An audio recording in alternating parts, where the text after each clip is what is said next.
Hi, kids. Welcome back to Fort Carson Kids Time. I'm Chaplain Jonathan Court, and Alyssa, she's on vacation today, so she'll be back another time. Well, today is part 3, the last part of our series on standing up for what is right. Our verse for today is from 1 Corinthians 15:58. Why don't you say it with me? Ready? 1 Corinthians 15:58. Stand firm. Let nothing move you. Always give yourself fully to the work of the Lord. Good job. We're going to say that 2 more times. 1 Corinthians 15:58. Stand firm. Let nothing move you. Always give yourself fully to the work of the Lord. All right, one more time. 1 Corinthians 15:8. Stand firm. Let nothing move you. Always give yourself fully to the work of the Lord. All right, good job. So like I said, our story form today is going to be from the book of Daniel. And in fact, it's going to be about Daniel. It's going to be the story of Daniel in the lion's den. But that story doesn't start off in the den. It starts all the way back where Daniel is the king's most trusted advisor, kind of like a trusted friend. And that didn't sit well with the king's other advisors because they wanted to be the best friend of the king, and they weren't. So they talked amongst themselves to try to figure out what they could do to maybe get rid of Daniel or make it so the king wouldn't like Daniel as much as, and maybe the king would like them more because they were jealous. So they came up with a plan. They decided they were going to suggest to the king that the king would pass a law, a new rule, that no one could worship any other god or pray to anyone or anything else besides the king. Well, we know that's not a good rule because we only pray to God. Well, and that's what Daniel knows too. So those other advisors of the king who wanted to trap Daniel and get Daniel in trouble, they decided that's what they were going to do. So they wrote up this law and they said for 30 days, they took it to the king, and they said for 30 days, king, we think that you should make it a new rule that no one can worship or no one can pray to any other god or person or king besides you, because you are awesome. And that's what they told the king. And the king said, well, yep, that sounds like a good rule. I am pretty important. And so he signed the rule and made it official. Well, everyone in the whole kingdom found out about the rule, and they had a choice. And Daniel, he had a choice too. He was either going to obey the king's rule and not pray to God, or he was going to obey God and stand up for what he knew was right and still pray to God like he had always done before. So those other friends of the king, they decided, they went over to Daniel's house when they knew he was going to be praying, and they caught him doing what was right. And so they took Daniel to the king and said, "Oh, king, someone's not obeying your rule. You're praying to another god, not you, king." And the king said, "Who would do that? Who would break my rules?" And the king found out it was his best friend, Daniel. Daniel was standing up for what he knew was right. even if it meant getting in trouble. Well, the punishment for breaking this rule meant that Daniel had to be thrown into this hole, this pit, this den full of lions. Yeah, it's scary because the lions could eat Daniel, and that's what they were supposed to do. Well, Daniel gets thrown into the pit, and the king was trying to figure out what he could do to save Daniel, but he couldn't. So Daniel goes in the pit, and the stone gets rolled over the pit so Daniel can't get out. So he's stuck in there.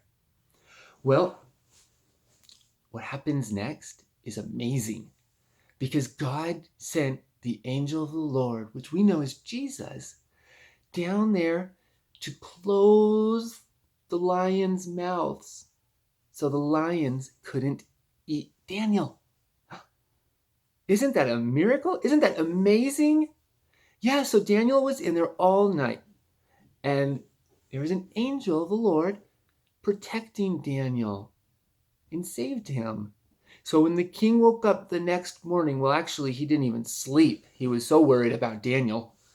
He stayed awake all night. So just as the sun came up, he runs down to check on Daniel, and they open up move the stone away so that they could see in the den of lions. And he expected just to see lions, and he calls anyway. He says, Daniel, are you down there? Did your God save you?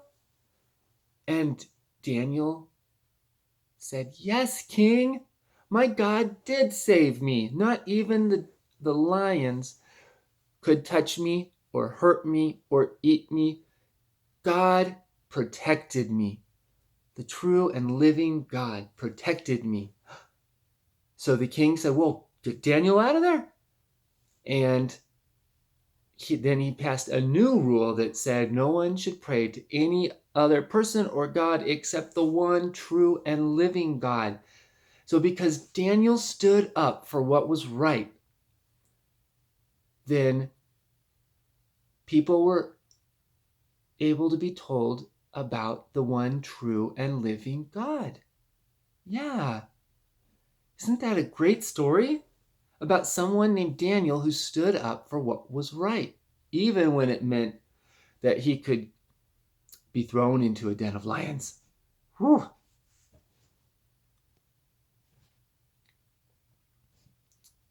Well, I have a few questions for you. What law did the king make? Do you remember what law the king made? The first one? Yeah, the first law was that no one could pray to anyone else except the king. Well, what did Daniel choose to do? Did Daniel choose to pray to the king? Or did Daniel choose to pray to the one true God? That's right. Daniel chose to pray to the one true God. He stood up for what was right. Well, what happened to Daniel for choosing to do that, to stand up for what was right? He was thrown in the den of lions. That's right. Good job. Did God save Daniel? Yes, he did. What are some things that you can do when you know you should stand up for what is right? What are some things you can do when you know that you should stand up for what is right?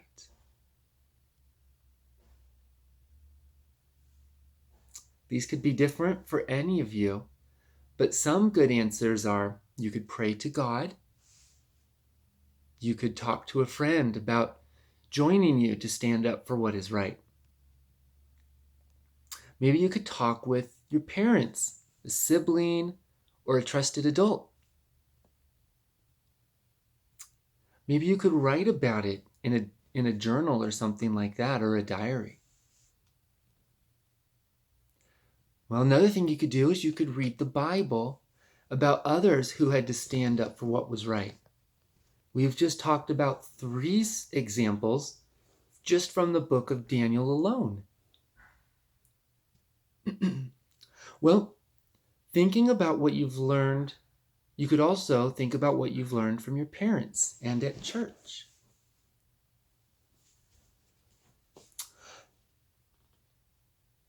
So for our activity for today, we're going to make stress balls because it would be a really stressful thing being in a lion's den. So we got a couple options. One thing you could do is if you ask your parents and you have a balloon and you have some flour, you could put some flour in a balloon and tie it up and then draw a lion's face on it. And then when you're in a stressful situation, you can squeeze it. Okay, kind of like this ball here. You can squeeze it and it can help you relieve stress. It feels good when you squeeze it. Well, if you aren't able to get the flour out in a balloon, another thing you could do is you could just get a ball. And you could, if your parents say it's okay, you have to ask your parents first. If your parents say it's okay, you could draw a lion's face on the ball.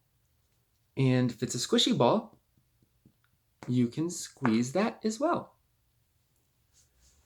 And another idea, if you aren't able to do either of those, another great idea is to find maybe if you have a little stuffed animal that looks like a cat or a lion or tiger or something like that that could remind you of the story about Daniel and the lion's den, or maybe just a little